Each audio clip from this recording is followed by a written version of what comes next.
12월 31일 오늘 하나님의 말씀은 마지막 파수꾼의 이상건 전도사가 말씀 전했습니다. 구독과 좋아요 눌러주시면 감사하겠습니다. 저희 할머니께서 핍박을 엄청 많이 하셨고 저희 삼촌도 엄청 많이 핍박을 하셨고 전에 제가 그때 당시 어렸을 때 아주 어렸을 때인데 지금도 딱 생생하게 기억이 나는 게 그러니까 할머니가 엄청나게 핍박을 하세요. 교회 가지 말고 뭐 하지 말고 엄청 핍박을 하시는데 엄마의 등을 손톱으로 다 긁어놨어요. 그래서 등에 피가 막 줄줄 새고 있는 것도 제가 기억하고 저희 삼촌은 예수님 욕하면서 말도 입에서 담지 못한 욕을 하면서 엄청나게 막 성경책 찍고 하는 것도 다 제가 받고 하는데 지금 보시면은 할머니는 이제 권사님이 되셔가지고 이제 언제 돌아가셔도 또 이제 휴고도 되실 수 있는 그런 신앙적인 할머니가 되셨고 저희 삼촌도 이제는 박사도 달았지만 이제 가진 것도 없고 결혼도 안 했기 때문에 또 나이도 들었고 하기 때문에 이제 기댈 데가 없는 거예요. 그래서 이제 엄마가 뭐라고 이제 하나님을 때문에 이렇게 호통을 치면은 이게 수그려 들고 또 저희 교회도 가끔 나오시잖아요. 그래서 이게 다 하나님의 때가 되면은 그 기도도 받으시고 다 변화시키셔서 다 함께 협력해서 선을 이루시는 하나님을 찬양합니다. 저에게도 이렇게 마지막으로 또 주의 손이 함께하는 교회 이렇게 마지막 가장 이렇게 부흥할 때 마지막으로 또 기회를 주신 하나님께 영광을 돌리고요. 이번 설교를 저도 진짜 저의 마지막 설교로 설교도 아니고 거의 간증이나 또 나누는 건데 여러 가지 이야기를 가지고 왔어요. 이야기가 동해에서 막 서쪽으로 가도 이해해 주시길 바랍니다. 저희 엄마도 만약 설교를 하실 때 맨날 했던 말 또 하시고 하잖아요. 그래서 저도 전에 했던 말도 또 할 수 있어요. 그리고 새로 오신 청년분들도 계시고 하니까 또 양해 부탁드리고요. 자, 설교 때마다 제가 간증하는 거지만 저는 예수님을 여러 번 만났고 영안이 열렸었습니다. 저는 신학대학원 시절에 운동장에서 이제 밤에 묵상을 하려고 성경책 가지고 운동장에 앉아있을 때 예수님께서 한 10명 정도의 천사를 데리고 제 옆에 나란히 앉으셨어요. 그래서 제가 또 예수님 또 오셨네요 말씀드리고 또 하루는 제가 아직 간증을 안 한 건데 이때 당시 저의 신앙심은 최고점을 찍을 때였습니다. 하루에 오전, 오후, 저녁 각각 2시간씩 총 6시간을 기도했고 항상 말씀 묵상하면서 정말 예수님과 동행하는 그런 삶을 살았었어요. 예배 찬양 시간에는 천사들이 함께 악기를 부는 모습도 봤고요. 하루는 제 방에서 자려고 누웠어요. 밤에 2시간 기도 끝나고 이제 잘 시간이 되어서 자려고 누웠는데 상건아 일어나라, 상건아 일어나라, 나와 대화 좀 하자. 저는 맨 처음에 방금 기도를 하고 왔기 때문에 그냥 내 마음속에서 내가 그냥 또 하는 말이겠구나 하고 자려고 계속 했는데 계속 일어나라고 하셔가지고 제가 그때 당시에 제자들이 사는 숙소에 있었는데 바로 위층이 교회였어요. 그래서 이건 진짜 하나님께서 나를 부르시는 거구나 하고 올라갔습니다. 바로 위에 예배당이니까요. 또 하나님께서 나와 대화 좀 하자 그러면 그 대화가 뭐예요? 기도잖아요. 그래서 기도 방석을 깔고 앉아서 왜 부르셨습니까? 하고 기도를 시작했습니다. 근데 그 기도를 여러분도 아시다시피 기도를 계속 집중해서 방언으로 기도하고 하나님께 집중하면 하나님을 생각하며 기도하면은 그 기도가 깊어져요. 깊어지면 성령님과 더욱더 가까이 관계가 깊어지는 것을 느낄 수가 있거든요. 그때 당시 이제 하나님께서 갑자기 저한테 펜과 공책을 가지고 오라고 하시는 거예요. 그래서 제가 펜과 공책을 가지고 왔는데 또 계속 기도를 시작했죠. 방언으로 또 기도하고 한국말로도 기도를 했는데 갑자기 저도 모르는 사이에 제가 뭔가를 적고 있는 거예요. 저는 방언을 할 때 제가 뭐를 기도하는지 모릅니다. 저는 방언의 통변의 은사를 받지 못했기 때문에 무슨 말인지 모르고 방언을 계속 기도를 합니다. 근데 제가 방언을 하면서 예를 들어서 이렇게 계속 쓰는 거예요. 그러니까 방언을 쓰고 있는 거예요. 제가 무슨 말을 저한테 하시는지를 하나님께서 알려주시는 거예요. 그래서 그거를 쓰다가 나중에 보면은 하나님께서 우리에게 뭐 지체들에게 아니면 저에게 하고 싶은 말씀을 저한테 이렇게 주셨던 것입니다. 그래서 만약에 그때 제가 불순종하고 만약에 계속 잤으면은 이런 은사를 못 받았겠죠. 벌써 한 장이 넘어갔네요. 네. 그때 당시 그때 저를 관리하셨던 목사님이 은사자 목사님이셨는데 그 목사님 보시고는 이것은 대언의 은사 중에 하나다. 그 일종의 하나다라고 해주시는 거예요. 혹시 여러분도 아시다시피 대학교를 뭐 전공하고 자기가 좋아하는 것을 계속 집중하고 그것을 또 배우고 계속 깊이 파다 보면 그것도 실력이 늘잖아요. 그렇다시피 하나님께 주신 은사를 내가 쓰지 않고 계속 썩히면 은사가 사라지게 되거나 아주 그냥 영향력이 별로 없어져요. 하지만 그 은사를 계속 내가 갈고 닦고 하나님께 더욱더 의지하고 나아간다면 그 은사를 한층 더 높은 단계로 업그레이드 시켜주십니다. 그래서 제가 그 송명의 시인의 나라는 찬양의 가사처럼 남이 못 들은 음성을 들었고 남이 보지 못한 것도 보았고 그렇죠. 또 한 가지 제가 그때가 당시 엄마도 아까 말씀드렸다시피 14년 정도의 엄마가 이제 주의 손이 함께 교회를 세우셨잖아요. 그때 당시 성도도 없었고 장로님 딱 한 분밖에 안 계셨고, 제가 이때 그 영안이 열렸을 때 당시에 교회를 위해서 제가 기도를 한 적이 있어요. 영안이 열린 상태에서 하나님 이 교회를 통해서 하시고 싶은 일이 있으시면 알려주십시오. 그래서 그때 당시 제가 알려주신 거를 적어서 엄마한테 드렸는데 그 종이는 아마 없어졌을 거예요. 저도 지금 많이 잊어버렸고, 하지만 하나님께서 이 교회를 위해서 하신 말씀 딱 한 가지가 생각나는 게 있어요. 그 말씀은 너는 성도가 없다고 성도수에 연연하지 말아라. 물론 엄마는 연연하지 않는다 그러는데 인간이니까 그래도 한 명만 있으면 솔직히 좀 그렇잖아요. 걱정이 될 수도 있어요. 솔직히 말하면. 그래서 너는 성도가 없다고 연연하지 말아라. 내가 마지막 때에 내가 너에게 필요한 성도들을 보내줄 것이다.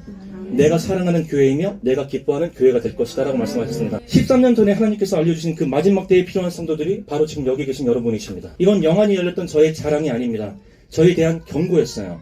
예수님을 만났다 하여도 지금의 저의 삶은 예전과 틀립니다. 지금은 영안이 닫혀서 예전처럼 보이지도 않고 가끔 들리긴 하는데요. 예수님을 만났다고 하여 그 변화된 모습이 영원할 수 없다는 것입니다. 그 후에 저는 다시 몽골에 1년을 가서 살았어요. 그 1년 만에 지금의 제 와이프를 만났습니다. 엄마는 그때 당시에 결사반대했어요. 막 욕도 하면서 절대 그 여자는 아니다. 자기는 한국의 4대째 내려오는 순교자 가문에 여자여야 되고 장녀여야 되고 막 이게 다 틀린 거예요. 그래서 하나님 그럼 알려주십시오. 그때 당시 저희 영화는 희미하게나마 열려 있었어요. 그래서 그때가 아마 거의 마지막으로 열려 있었던 때인 것 같은데 하나님 알려주십시오 해가지고 이 여자가 제 배우자가 맞습니까? 지금 혜미 집사님 있잖아요. 맞다면 대답하달라고 간구하였습니다. 하나님께서 응답하셨어요. 그 아이가 맞다. 그 아이는 너의 엄마와 같단다 라는 말씀을 하셨거든요. 자, 결국 보십시오. 지금은 제 와이프가 됐고요. 절대 세상과 타협없고 하나님의 말씀에는 무조건 순종하는 여인이고, 저에게는 잘 많이 없는 남을 긍휼하게 여기는 마음과 남을 사랑하는 마음, 섬기는 마음, 그리고 신앙적인 면에서는 엄마와 매우 닮은 면이 많아요. 다시 말하지만 하나님은 공의의 하나님이십니다. 공평하신 하나님이세요. 우리에게뿐 아니라 심지어 사탄 마귀에게까지 공평하신 하나님이십니다. 하나님은 전능하신 분이시죠. 솔직히 말하면 입으로 불게 말하면 마귀는 그냥 지옥으로 떨어져서 불타버릴 수 없는, 하나님 앞에서는 정말 나약한 존재일 뿐입니다. 하지만 하나님께서는 영이 있는 마귀와 우리들에게 자유의지를 주셨습니다. 우리에게 미래를 선택할 의지를 주셨듯이 사탄에게도 일정 기간 동안 자유롭게 활보할 수 있는 기간을 주셨죠. 바로 지금 우리가 살고 있는 이 시대입니다. 선택은 우리의 몫이에요. 구원은 남이 도와주는 것이 아니고 하나님과 나와의 1:1 관계입니다. 내가 한 일에 대한 책임은 스스로 져야 할 것입니다. 스스로를 크리스천이라고 하지만 술과 담배를 하는 사람들은 수없이 많아요. 물론 성경에 술을 마시거나 담배를 피면 지옥에 떨어진다 이런 말씀은 없지만, 제가 그때 당시 영화를 봤을 때 술을 보면은 알코올은 당연히 액체잖아요. 근데 그 안에 실뱀, 진짜 간을 가느다란 뱀들이 엄청나게 많이 들어있습니다. 그 술 안에. 그러면 상상해 보십시오. 그 술을 마시는 순간 목구멍으로 들어오는 거는 그 액체가 아니라 그 실뱀들이 들어오는 거예요. 실뱀들이 들어와서 뭘 하겠습니까? 우리 안에 바글바글하게 되면은 우리 몸은 성령님께서 계신 성전인데 그 실뱀들이 득실하게 가득 차게 되는 거예요. 우리가 예수님을 믿고 있다지만 예수님께서 계실 자리는 없는 것이죠. 뱀들이 여러분을 지금 들어와서 장악을 했는데 무엇을 할까요? 하나님이 기뻐하시는 일은 절대 하지 않겠죠. 정말 술로, 담배 연기로 우리 내부에 귀신이 잠시라도 들어올 틈을 주지 말아야 합니다. 이것을 바꿔 말하면 천국에 들어갈 수 있는 확률을 조금이라도 높여라입니다. 우리 크리스천들은 너무 자만해요. 구원을 너무 우습게 알고 있습니다. 넓은 문으로 들어가는 자는 많아요. 우리는 찬양으로 설교로 항상 좁은 문 수없이 많이 들어왔을 것입니다. 그런데 정작 좁은 문이 무엇인지, 그냥 예수님을 믿기만 하면 그것이 좁은 길인지 한번 생각해 보셨나요? 왜 그 길이 좁으며 왜 그곳으로 들어가는 사람이 극히 적을까요? 한국에만 스스로를 크리스천이라고 하는 사람들이 1000만 명이 넘어요. 인구의 4분의 1이 넘습니다. 전 세계적으로는 수십억의 사람들이 자신을 크리스천이라고 해요. 이 말대로라면 좁은 길로 가는 사람은 극히 적은 게 아니라 심히 많은 거잖아요. 근데 성경에는 극히 적다고 나옵니다. 곧 우리가 착각하며 살고 있다는 뜻이에요. 나는 지금 예수 그리스도를 살아계신 하나님의 아들이라 믿고 있기 때문에 나는 좁은 길로 가고 있다. 이게 맞다고 생각하는 사람들이 거의 대부분이에요. 제가 착각이라고 했죠.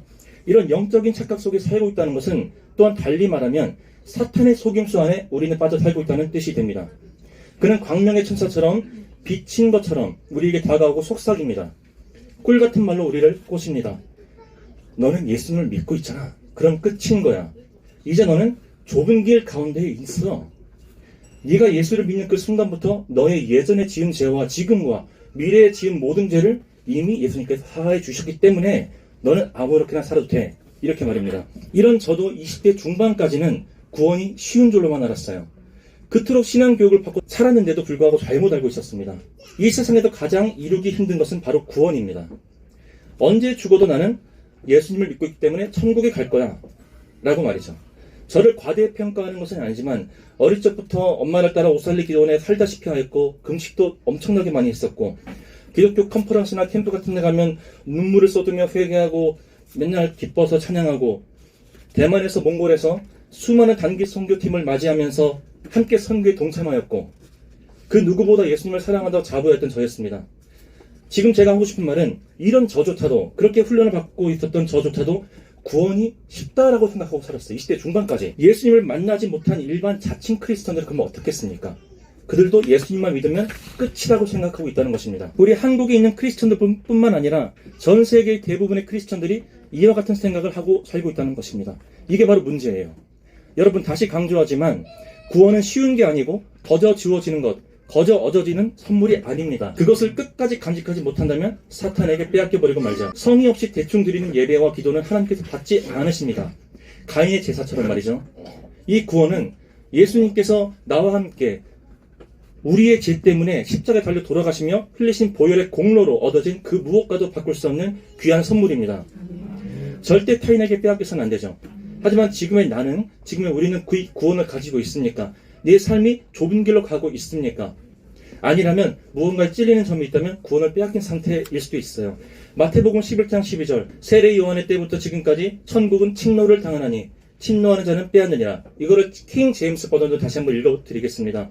침례인 요한의 때로부터 지금까지 천국은 폭력으로 탈취되고 폭력을 쓰는 자들의 힘으로 그것을 차지하느니라. 여기서 세례 요한의 때부터라고 나옵니다. 그리고 또 지금까지로 나오죠. 세례 요한 때에 누가 오셨습니까? 예수님께서 오셨어요. 모든 구약의 선지서들은 예수님의 오심을 예언하고 있으며 모든 성경은 예수님께 초점이 맞추어져 있습니다. 그러므로 세례 요한 때부터라고 한 것입니다. 예수님께서 이 세상에 오시고 진짜 영적 전쟁의 서막이 열린 것입니다. 끝까지 마귀와 싸워 승리하셔서 다 천국이 당당하게 입성하시는 저와 여러분이 되시길 바랍니다. 아멘. 천국은 예수님만 믿기만 하면 가만히 있어도 자동문처럼 구원이 열리는 게 아닙니다. 이 말씀은 사람끼리 치고받고 싸우라는 뜻이 아니에요. 사탄의 세력과 피 터지게 싸워야 한다는 것입니다. 언제까지? 내가 죽을 때까지.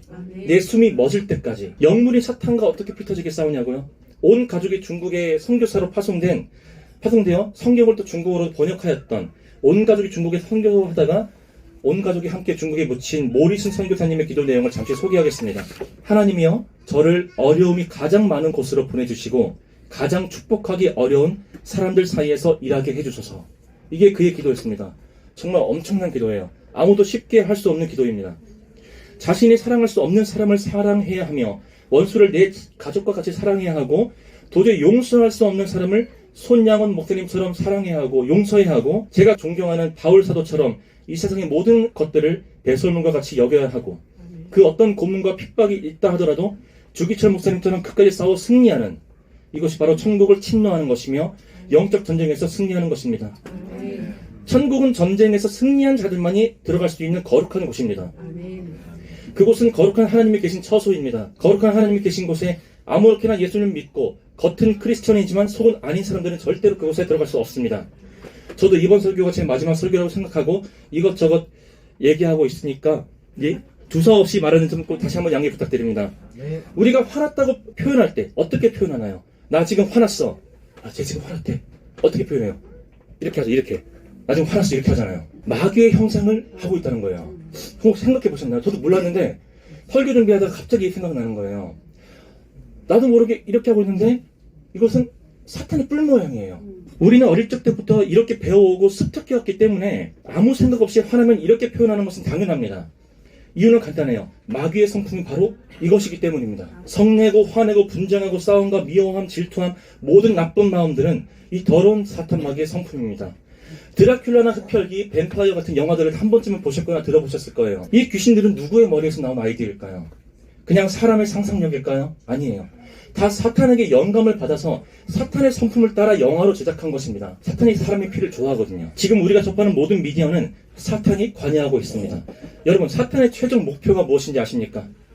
하나님이 보시기에 좋았더라. 이걸 파괴하는 거예요. 하나님께서 한 사람이라도 더 구원하시려고 애쓰시는 것처럼 마귀 또한 한 사람이라도 더 파멸시키려고 애를 씁니다. 사랑과 배려와 이해함과 믿음과 소망, 하나님의 성품을 파괴하는 것입니다. 자유를 파괴하는 것이 이들의 성품이에요. 남과 동고동락하며 협력하며 사는 것이 아닌 독재주의, 지배하며 다스리며 약한 것은 밟아버리는 그들의 습성입니다. 우리 사람들은 서로 남이 아닙니다. 님이라는 글자에 점 하나만 찍으면 남이 되듯이, 하지만 이것은 세상 사람들에게 하는 말이죠. 우리는 다 하나님께서 지으신 피조물입니다. 모두가 다 내 형제요, 내 자매요, 내 부모요, 내 자녀인 것입니다. 도미노 게임 아시죠? 도미노? 블록 쓰러뜨리는 거. 수없이 많은 블록이 있습니다. 하나가 넘어지면 다른 블록이 넘어지고 결국엔 모든 블록이 쓰러지게 되죠. 만약 그 중에 하나라도 넘어지지 않고 도미노가 멈추게 된다면 그것은 실패한 도미노가 되는 거죠. 그러면 이 도미노는 언제 완성이 되나요? 마귀는 하나님께서 만드신 이 세계를 하나하나 넘어뜨리려고 파괴하고 있습니다. 예수님을 십자가에 못 박게 만들어 죽게 하였을 때 그들은 환호를 했어요. 하지만 그것은 마귀의 자만이요 착각이었죠. 다시 부활하셔서 마귀의 대갈통을 밟아 부수셨습니다. 그래도 정신 못 차린 마귀는 지금까지 하나님이 만드신 이 아름다운 세계를 하나하나씩 파괴하고 있습니다. 하지만 마귀가 그 도미노 같은 세상을 다 넘어뜨렸을 때 다시 환호할 거예요. 하지만 도미노는 언제 완성이 됩니까? 모든 블록이 다 쓰러지고 넘어졌을 때에야 비로소 작품이 완성이 되는 것입니다. 모든 것은 하나님이 설계한 작품입니다. 우리는 알아야만 합니다. 마귀의 목적은 우리를 넘어뜨리는 것이지만 우리는 결국에는 승리할 것이며 하나님의 설계하신 하나의 작품이 될 것입니다. 자, 또 다른 이야기로 넘어가 보겠습니다. 지인이나 친척이 결혼을 하면 우리는 축의금을 내죠. 또 누가 돌아가시면 부의금을 냅니다. 누군가 내 결혼식에, 내 지인의 결혼식에 20만 원을 낸다면 우리도 그와 결혼할 때 한 20만 원 정도를 또 내겠죠. 다 비슷하게 낼 것입니다.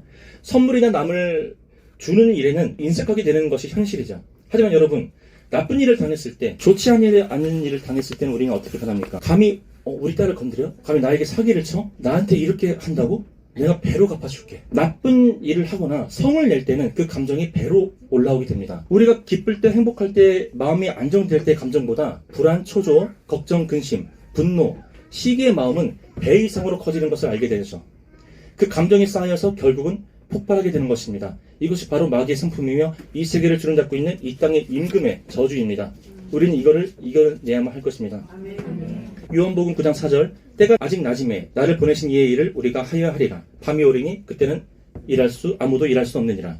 예수님께서 하신 말씀입니다. 예수님을 보내시니 곧 하나님이시죠. 하나님의 일을 우리가 하여야 한다고 말씀하고 계세요. 그것이 무엇입니까? 바로 복음 전파입니다. 때가 아직 낮이라는 것은 우리에게 항상 기회가 주어진다는 것은 아니라는 뜻이죠. 밤이 오면 전하고 싶어도 전할 수 없게 된다는 말씀입니다. 살아있을 때에야 우리에게 기회가 있을 때 한 명에게라도 더 전도해야 할 것입니다. 인류 역사상 여자가 낳은 자 중에 가장 큰 자가 누구입니까? 세례 요한입니다. 그는 초림 예수님의 오실 길을 예비한 너무나도 큰 자예요. 하지만 이 사실을 혹시 알고 계셨습니까? 예수님께서 요한에게 처음 나오셔서 세례를 받으실 때 말입니다. 그때가 예수님을 처음 본 날이에요. 성경에는 또 이튿날이라고 이렇게 나오는데 이 기간이 총 3일이라고 합니다. 세례 요한이 예수님에 대해 사람들에게 증언할 때 광야에서 외치는 자의 소리라고 한 날, 그리고 또 이튿날 예수님 위에 성령이 비둘기같이 임하실 때, 그리고 또 이튿날 예수님께서 거니심을 볼 때입니다. 그런데 눈여겨보아야 할 사실이 있습니다. 요한이 예수님과 만나고 3일 만에 무슨 일이 일어났는지 보아야 할 것입니다. 이때까지만 해도 세례 요한은 모든 사람들이 다시 나타난 엘리야라고 할 정도로 영향력이 큰 사도였어요. 하지만 이 3일 이후로 그의 존재감은 사라지게 됩니다. 요한복음 1장 35절에서 37절, 또 이튿날 요한이 자기 제자 중 2사람과 함께 섰다가 예수의 다니심을 보고 말하되 보라 하나님의 어린 양이로다. 2 제자가 그의 말을 듣고 예수를 쫓거늘. 자, 요한의 곁에 있었던 제자 2명을 예수께로 보냅니다. 그 중에 한 명이 바로 안드레예요. 다른 공간 복음서에는 예수님께서 직접 낚시하던 베드로와 안드레를 불렀다고 나옵니다. 하지만 이 요한복음에 틀려요. 안드레는 세례 요한의 제자였다고 나오고 있습니다. 세례 요한이 예수님에게 자신의 가장 사랑하는 제자를 떠나 보낸 것을 알 수 있습니다. 그 후에 안드레가 베드로를 불렀다고 나와요. 그냥 넘어가실 수도 있던 내용이죠. 하지만 이거는 큰 사건입니다. 바로 예수님의 첫 번째 제자는 세례 요한을 통해 이루어졌다는 뜻이 됩니다. 자신의 가장 사랑하는 제자를 당연하게 예수님께 보냅니다. 솔직히 마음이 안 좋았을 수도 있어요. 왜냐하면 자신이 가장 아끼던 사랑하던 제자를 남에게 보내야 되는 것, 일반인들에게는 당연히 힘든 것일 수도 있겠죠. 하지만 세례 요한은 이러한 감정보다 오히려 더 흥분되었을 것입니다. 오히려 더 신났을 거예요. 자신이 메뚜기와 석청만 먹으면서 광야에 살면서 평생 한 분만을 바라보며 살아왔습니다. 그런데 그분이 실제로 세례 요한 앞에 나타나셨죠. 나는 그의 신들매 풀기도 감당할 수 없다고 고백하는 자이기 때문입니다. 인류 역사상 여자가 낳은 자 중에 가장 큰 자가 예수님의 신발끈 하나 풀 자격이 없다고 고백합니다. 여러분, 바로 이것입니다. 우리가 가장 낮아질 때, 우리가 바닥에 먼지처럼 나 자신을 낮출 때 비로소 큰 자가 될 수 있다는 것입니다. 막 가슴이 뛰지 않으십니까? 세례 요한의 최고 수제자가 예수님의 12제자의 한 명이 되었습니다. 예수님은 드러나고 나는 사라지는, 나는 없어지는 제 꿈입니다. 비록 저는 아직 세상을 다 끊지 못하였지만 이런 세례 요한을 보면은 심장이 끓습니다. 너무나도 부러워요. 너무 질투가 나고 이렇게 되지 않은 제 자신에 너무도 화가 나기도 합니다. 예수님께는 천지 창조 이전부터 고민하셨습니다. 아름다운 세상을 만들고 사랑하는 사람들을 지으실 계획을요. 하지만 그 후에 사람들은 타락하여서 하나님을 배신하고 거짓의 아비를 따르게 된다는 것도 알고 계셨습니다. 결국 홍수로 모두를 멸하셔야 된다는 사실도 알고 계셨죠. 하지만 그분은 결국 만드셨습니다. 우리를 그토록 사랑하셨기 때문입니다. 요한복음 3장 16절 하나님의 세상을 이토록 사랑하사 독생자를 주셨으니 하나님은 자신의 독생자를 주실 정도로 우리를 사랑하셨습니다. 창세 전부터 우리를 한 명 한 명 계획하시고 너무나 사랑하셔서 결국 우리를 만드셨다는 것입니다. 노아의 대홍수가 끝나고 하나님께서는 우리에게 다시는 물로 멸하지 않으신다는 약속의 증표로 무엇을 주셨습니까? 무지개죠. 무지개는 원어로 캐시에트라고 합니다. 하지만 무지개가 어떻게 생겼어요? 반원처럼 생겼죠. 또 어떻게 생겼습니까? 힌트. 활 모양처럼 생겼죠. 캐시에트의 뜻은 활입니다. 활은 뭐예요? 우리가 활을 쏠 때 우리는 쏘아야 하는 쪽을 바라보고 쏩니다. 공격해야 할 대상을 바라보고 죽여야 할 대상을 바라보고 쏩니다. 그런데 그 무지개가 가리키는 방향이 어디예요? 하늘입니다. 하나님이 계신 처소예요. 하나님께서 우리를 만드실 때 그 약속의 증표로 그 화살을 하나님께로 자신에게로 돌리신 거예요. 그만큼 우리를 사랑하신다고 신실하고 공의로우신 하나님을 찬양합니다. 지금 이 세상을 다스리고 자신들이 계획한 대로 인구수를 줄이려고 하는 그 일루미나티 악의 세력들이 있죠. 그들은 이 세상의 모든 부와 권력들을 가지고 있으며 이 세상의 모든 대통령들을 지배하고 있고 그들은 이렇게 말합니다. 지금의 이 세상의 인구수는 80억 명이 좀 넘었잖아요. 이렇게 인구수가 많아지면 자원도 모자라지고 지구온난화는 뭐 더욱더 심해지고 뭐 탄소 배출도 문제고 뭐 결국은 5억 명을 한 5억 명이 있어야 이 세계가 잘 돌아간다고 해요.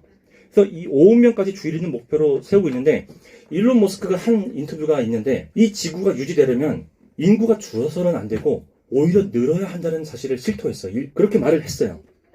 혹시 그거 아십니까? 80억 명 하면은 정말 바닷가의 모래알처럼 엄청 많아 보이잖아요. 그럼 한 문제 한번 내볼게요. 이 80억 명을 미국 땅에 전부 다 풀어놨다. 그럼 얼마나 찰 것 같아요? 미국 땅이 넘칠까 하면 얼마나 넘칠 것 같아요? 이거를 유튜브에 실험한 게 있어요. 80억 명을 한 곳에다 몰아넣으면 지구에 얼마나 찰 것인가? 과연 그렇게 사람이 많아서 뭐 자원이 모자랄 것인가? 그 연구한 게 실험한 게 있는데 겨우 미국 땅이 아니라 뉴욕 도시 이 뉴욕 도시만 덮을 정도의 인구가 80억 명이라는 거예요. 결국 뭐예요? 결국 그 말은 곧 이 땅의 인구수가 800억이라고 하여도 지구는 멸망하지 않는다는 뜻입니다. 하나님께서 우리를 지으실 때 뭐라고 하셨나요? 생육하고 번성하고 땅에 충만하라. 하나님이 인간을 지으시고 보시기에 참 좋았더라. 이 땅에 충만해져 가니까 너무 좋으셨던 겁니다. 인구가 늘면 늘수록 좋으셨던 거예요. 하나님께서 생육하고 번성하고 땅에 충만하고 하셨는데 지구 온난화가 오고 빙하가 녹고 뭐 육지가 없어지고 이런 사실을 모르시고 계실까요? 전부 악의 세력들이 거짓 증거들을 터뜨려 사람들을 세뇌시키고 있고 우리는 그들의 계획에 동조하게 된다는 것입니다. 한국에서 코로나로 사망한 사람의 수가 3만 2천여 명 정도라고 해요. 하지만 이와 비슷한 시기에 자살한 사람의 수는 4만 명에 거의 육박한다고 합니다. 자살한 사람이 살아있을 때 교회에 다녔다고 해서 납골당에 가보면 성도라고 한자로 막 써있잖아요. 이런 거 보면 상당히 안타깝죠. 예전에 제 유튜브 채널에 올린 내용이지만 여기 청년들이 또 계시기 때문에 한 번 더 말씀드리려고 합니다. 우리의 몸은 우리의 것일까요? 예수님께서 우리의 죄로 인하여 십자가에 달리시고 그 귀한 보혈을 흘리셨습니다. 우리는 주 예수 그리스도의 귀하고도 너무나 귀한 그 보혈의 피값으로 산 사람들입니다. 그 고린도전서 6장 19절에 너희 몸은 하나님께로 지음 받은 바 너희 가운데 계신 성령의 전인 줄 알지 못하느냐 너희는 너희의 것이 아니니라 라고 분명히 명시되어 있습니다. 그런데 이 예수님께로 받은 잠시 물려받은 이 귀한 몸을 소중히 여기지 않고 술을 마시고 담배를 피고 안팎으로 음란한 죄를 짓고 성령님이 계셔할 이 성경된 몸을 더럽힌다는 것은 바로 간접 살인죄에 해당합니다. 세상에서는 사람의 생명을 앗아가야 살인죄에 해당되죠. 살인하려다가 상처만 입히고 상대방이 사망하지 않으면 어떻게 돼요? 살인 미수에 그치게 됩니다. 형량도 살인죄보다 약하게 처벌받죠. 그런데 자신을 죽이는 거, 이건 무슨 죄일까요? 이것도 살인죄입니다. 십계명에도 분명히 살인하지 말라고 되어 있습니다. 죽은 후에 회개할 수 있습니까? 항상 말하지만 회개할 수 있는 기회는 지금 살아있을 때뿐입니다. 고로 자살하면 100% 지옥이라는 뜻이에요. 회개를 못하기 때문에 내가 타인에게 어떻게 보여지느냐, 이것이 사람들에게 중요하다는 것입니다. 여러분에겐 무엇이 중요합니까? 우리에게 있어서 가장 귀하고 소중한 것은 오직 예수 그리스도 한 분뿐이십니다. 그분만 내 안에 계신다면, 그분과 동행하는 삶을 살고 있다면 이 세상의 그 어떤 부귀영화와도 비견조차 될 수 없는 최고의 행복이겠지요. 이 세상의 모든 부귀영화를 누려보았던 솔로몬 왕조차도 훗날에는 모든 것이 헛되고 헛되면 헛되도다라고 고백한 것을 볼 수 있습니다. 그렇습니다. 예수 그리스도 예외 그 어떤 것도 다 헛된 것입니다. 문제는 언제 해결되나요?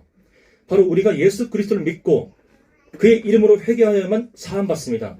루시퍼가 가장 좋아하는 것은 피예요. 그것도 아기의 피, 어린이의 피를 가장 좋아합니다. 그렇기 때문에 구약시대 때부터 신생아를 그리고 어린이를 사탄에게 제물로 바치는 것입니다. 사람들이 자신도 모르게 아기를 제물로 바치는 것일까요? 절대 아니에요. 루시퍼가 영감을 주어서 내가 그것을 좋아한다, 그걸 나한테 바쳐라 라고 하기 때문에 어린이를 바치고 신생아를 바치는 것입니다. 아직 이해하기 힘든 분이 계시다면 다시 풀어 설명하겠습니다. 하나님이 낙태를 기뻐하실까요? 당연히 아닙니다. 하나님이 기뻐하지 않으시는 것은 죄다. 죄의 삭은 사망이다. 지옥이란 뜻이 되는 것입니다. 여러분, 중독이 뭘까요? 국어사전에서 정의하는 중독이란 술이나 마약 따위를 계속적으로 지나치게 복용하여 그것이 없이는 생활이나 활동을 하지 못하는 상태를 뜻합니다. 하나님은 중독을 싫어하십니다. 이 세상에서 중독이라고 불리는 것들 가운데 선한 것은 없습니다. 게임 중독, 술 중독, 마약 중독, 도박 중독 등 선한 것의 중독은, 선한 것에 일부러 중독이라는 말을 붙이지 않는 이상은 우리가 대부분 알고 있는 중독은 다 악한 것들이죠. 성경에 술 취하지 말라, 이는 방탕한 것이니 그렇다면 술에만 안 취하면 되는 것일까요? 이것이 바로 마귀가 주는 생각입니다.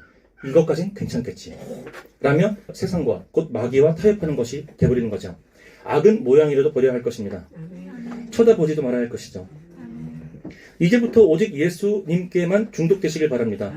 예수님의 사랑에 중독되어서 그 사랑을 전하지 않고는 못 베길 정도로 되시기를 간절히 바랍니다. 주일에 교회에 나오는 수많은 신자들이 있죠. 그들에게 예수님을 사랑하냐고 물으면 100이면 100 다 사랑한다고 말하죠.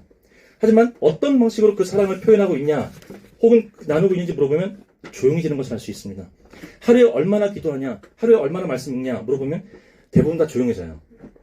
이해는 갑니다. 바쁘고 쉴 수조차 없는 지금 이 바쁜 사회생활을 하면서 신앙생활도 같이 해야 한다는 것은 어찌 보면 힘들 수도 있겠죠.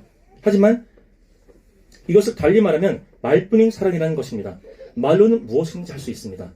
말로 뭐든 못하겠습니까? 중요한 것은 우리의 실천입니다. 자, 이렇게 생각해 봅시다. 예수님의 이름만 믿으면 구원을 얻고 그 구원이 영원토록 간다라는 가정하에 예를 들어보겠습니다. 만약 어떤 사람이 주를 위해 이 세상의 모든 쾌락들을 다 버리고 유혹을 이겨내고 세상을 배설물처럼 여긴 자가 있습니다. 또 한 명은 예수님을 자신의 구세를 영접했지만 그의 삶은 세상 사람들과 별반 다르지 않아요. 즐길 거 다 즐기고 먹을 거 다 먹고 주일날 놀러 가고 뭐 여자친구 만난다고 바 빠지고 그런 사람도 죽어서 예수님만 믿는다고 천국에 들여보내진다면 하나님의 공의는 성립되지 않습니다. 또한 일주일 내내 교회에서 봉사한다고 해서 구원받는 것도 아닙니다.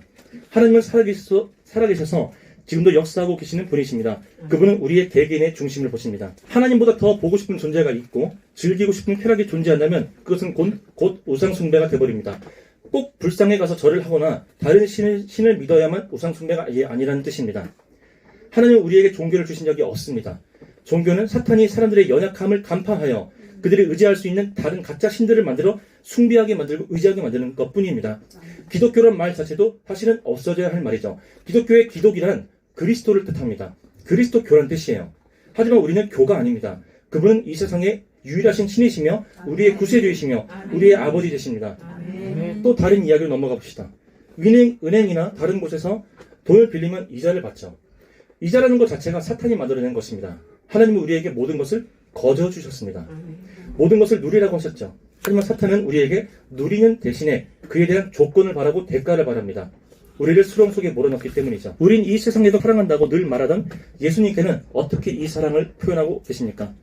하나님과 예수님과 대화하는 가장 좋은 방법은 바로 기도입니다. 쉬지 말고 기도하는 것은 정말로 자신이 자기 전까지 기도하는 뜻이 아닙니다. 하나님께서는 늘 우리를 한순간도 빠짐없이 불꽃 같은 눈동자로 지켜보시며 사랑하십니다. 그분은 진짜로 쉬지 않으시고 우리를 보고 계십니다. 하지만 우리는 연약한 인간입니다. 쉬지 않고 하나님께 기도할 수는 없죠. 곧 내가 무엇을 하든 어디에 있든 하나님께 충성, 예수님께 순종, 성령께 감사하는 삶을 사시면 됩니다. 사람들은 삶을 살아갈 때에 수없이 많은 난관에 봉착하게 됩니다.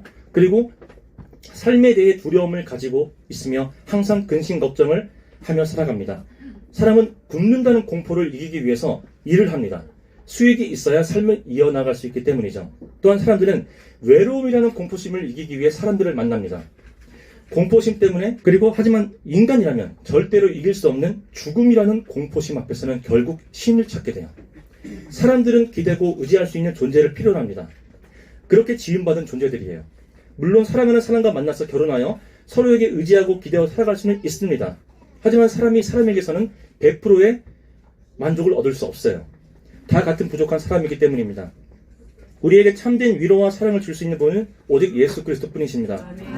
예수님께서 승천하시고 우리에게 보내주신 보혜사 성령님, 삼위일체란 말이 이해하기 어려운 분들도 계실 겁니다. 저는 쉽게 이렇게 정의합니다.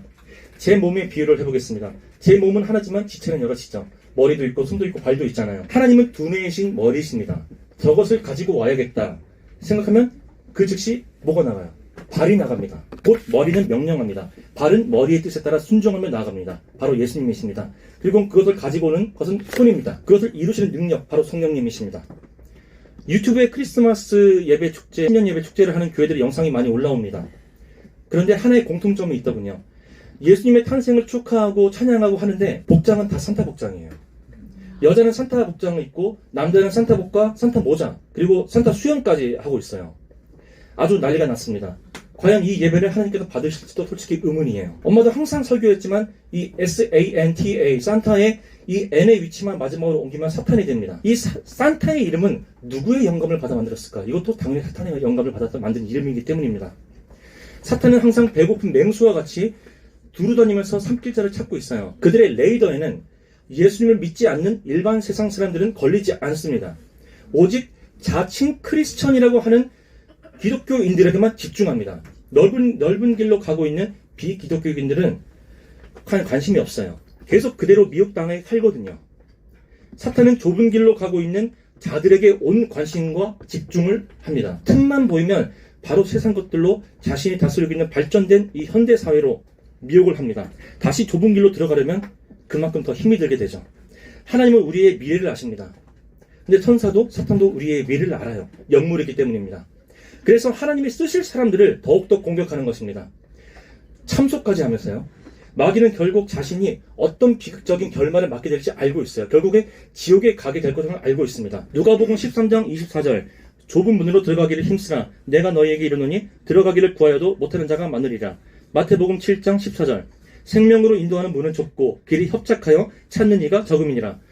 여러분도 아시다시피 모든 성경은 하나님의 감동으로 쓰여졌습니다. 마지막 때에는 천지는 없어지겠으나 하나님의 말씀은 점 하나도 없어지지 않죠. 그런 성경에 뭐라고 쓰여있습니까? 좁은 문으로 들어가고 싶어도 못하는 자가 많다고 나옵니다. 그 뜻이 무엇이겠습니까? 그냥 예수라는 이름만 믿는다고 해서 그게 좁은 문일까요? 그게 힘들고 못하는 자가 많을까요? 그냥 믿기만 하면 되는데 왜 못하는지 그 이유가 나옵니다. 그 문은 좁고 협착하다고 나와요. 그곳은 문만 좁은 게 아니라 그 길까지 위험하고 좁고 험난하다는 것입니다. 왜? 무엇이 그토록 힘들다는 것일까요? 바로 세상의 모든 것들을 다 버려야 된다는 뜻이에요. 세상 사람들이 쫓고 있는 것은 다 하지 말아야 하고 하나님이 기뻐하지 않으시는 것은 다 안 해야 하고, 그렇다면 과연 무엇이 하나님께서 원치 않으시는 걸까요? 우리가 무언가를 하려고 할 때, 막 접하려고 할 때 뭔가 마음에 걸린다거나 괜히 찜찜한 마음이 들고 찔리는 게 조금이라도 있으면 그것은 하나님께 오는 것이 아닙니다. 하나님께로 오는 것은 모든 것들은 마음의 주님이 주시는 그런 기쁨이 있기 때문입니다. 남들은 다 하는데 나만 안 해서 놀림을 당하거나 따돌림을 당한다 하더라도 이겨내야 합니다.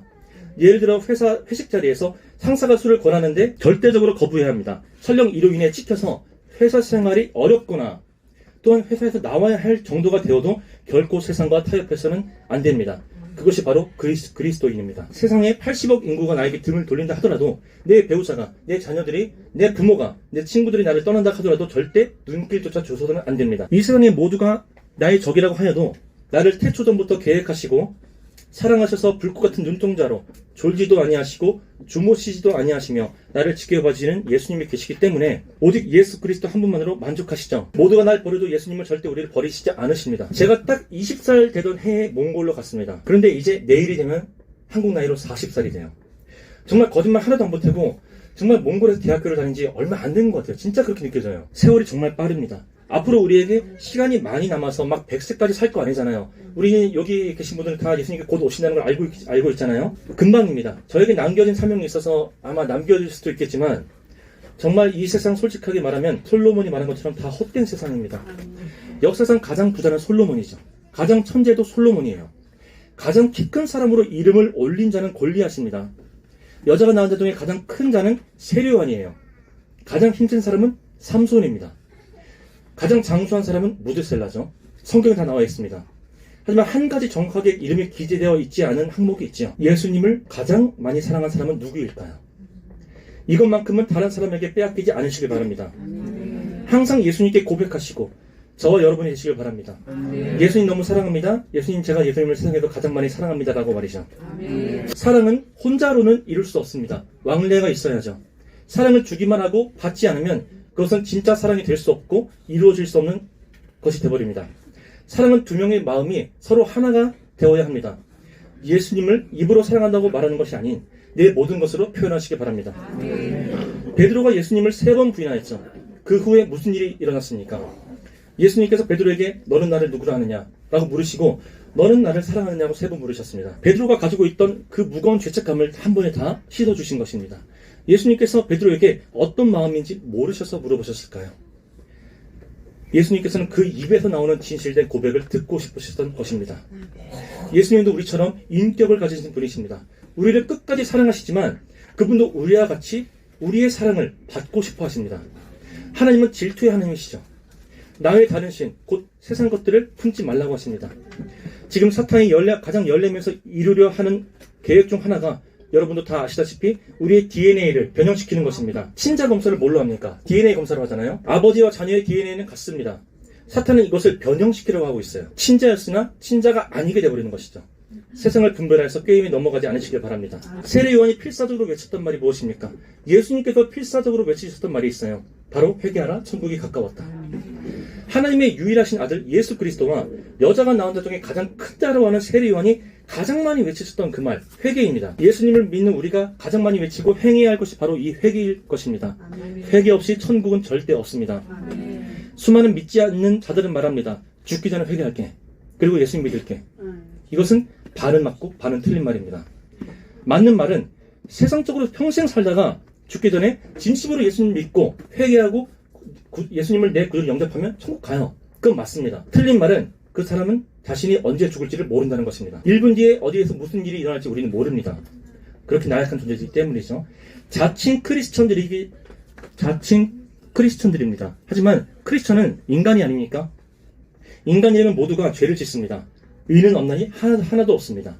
오직 예수 그리스도만이 참되신 분이시며 완전하신 분이십니다. 하나님과 동행한 에녹과 엘리야, 욥 있죠. 그들은 입으로도 죄를 짓지 않았습니다. 하지만 마음속으로라도 자신의 신세를 한탄하거나 누구를 미워한다거나 나쁜 욕심을 품거나 내 와이프가 있는데 다른 여인을 보고 음란한 생각을 품는다. 솔직하게 이것은 인간의 힘으로는 어찌할 수 없는 것입니다. 인간이라면 모두가 지을 수밖에 없는 죄이기 때문입니다. 이 말은 우리는 죽어서 다 지옥에 가야 할 존재들이라는 뜻이에요. 이런 우리를 사랑하셔서 자신의 유일하신 아들 예수 그리스도를 이 땅에 육신의 몸을 입고 성육신 하셨습니다. 죄를 지을 수밖에 없는 연약한 우리를 대신하여 십자가에 달려 그 귀한 피를 흘리셨습니다. 우리의 힘으로는 아무리 애를 쓰고 피땀 흘리며 노력을 해도 절대 이 죄값에서 자유로워질 수 없습니다. 오직 예수 그리스도의 피의 공로로만이 자유로워질 수 있습니다. 이 놀라운 사랑과 은혜를 어찌 감당할 수 있겠습니까? 말씀을 마치겠습니다. 이제 내일이면 2024년입니다. 그런데 하필 내년이 용의 해입니다. 이제 그들의 계획을 드러내놓고 실행할 것입니다. 대비해야 할 것이죠. 법정에 누가 섭니까? 죄인이 잡혀 심판을 받는 곳이 바로 법정입니다. 예수님을 믿지 않고 죽은 자들은 심판 같은 거 필요 없어요. 그냥 바로 지옥에 떨어지게 됩니다. 예수님 앞에 서게 될 자들은 바로 우리 자칭 크리스천들입니다. 예수님을 입으로 믿는다고 하였어도 그 행실에서 세상 사람들과 같지 않다면, 다르지 않다면, 죄를 예수님께 시인하고 회개하지 않는다면 이 악한 종아, 내게서 떠나가라, 어두운 곳에서 슬피 울며 이를 갈리라 라고 하실 것입니다. 부모가 죽은 후에 산소에 가서 슬피 울며 막걸리를 쏟거나 살아생전 좋아하던 음식을 깔아놓는다 한들 그게 무슨 소용이겠습니까? 살아계실 때 잘해야 소용이 있다는 것입니다. 살아있을 때에 하나님께 살할 수 있습니다. 살아있을 때에만 예수님께 살할 수 있습니다. 또 예수님을 사랑할 수 있습니다. 죽어서는 늦습니다. 이 땅에 숨이 붙어있을 때 하나님께 충성하며 예수님께 순종하며 성령님께 감사하는 저 여러분이 되시기를 간절히 소망합니다. 기도하겠습니다. 이제는 우리 주 예수 그리스도의 은혜와 아버지 하나님의 지극하신 사랑하심과 성령 하나님의 감동하심이 오늘 하나님께서 우리 이상건 전도사를 통해서 주신 말씀에 단 한마디로 요약한다면 무조건 우리 주 예수 그리스도만을 위해서 살다 우리 주 예수 그리스도만을 위해서 죽어야 한다는 것입니다. 하나님, 우리가 이 말씀대로 살다가 주 예수 그리스도를 위해서 죽을 수 있게 해 주시옵소서. 그렇게 살아야 되겠다. 그렇게 나는 주 예수 그리스도를 위해서만 살다가 그렇게 죽어야 되겠다고 다짐하고 결심하고 결단하고 돌아가는 사랑하는 성도들 머리머리 위에, 그들의 가족들 그리고 그들의 하는 모든 범사 위에, 몽골 땅에서 지금 예배드리고 있는 사랑하는 제자들과 지도자들과 성도들 머리머리 위에, 북한 땅과 중국 땅에서 신음소리도 내지 못하면서 비밀리에 예배드리는 사랑하는 우리 지체들 머리머리 위에, 무슬림 땅과 힌두교 땅과 저 그 모든 곳에서 그곳에서 목숨을 버려가면서도 끝까지 주님 놓지 않고 살아가는 신실한 그리스도인들 머리머리 위에 이제로부터 영원토록 함께 있을지어다. 아멘. 하나님께 충성, 예수님께 순종, 성령님께 감사. 아멘. 할렐루야.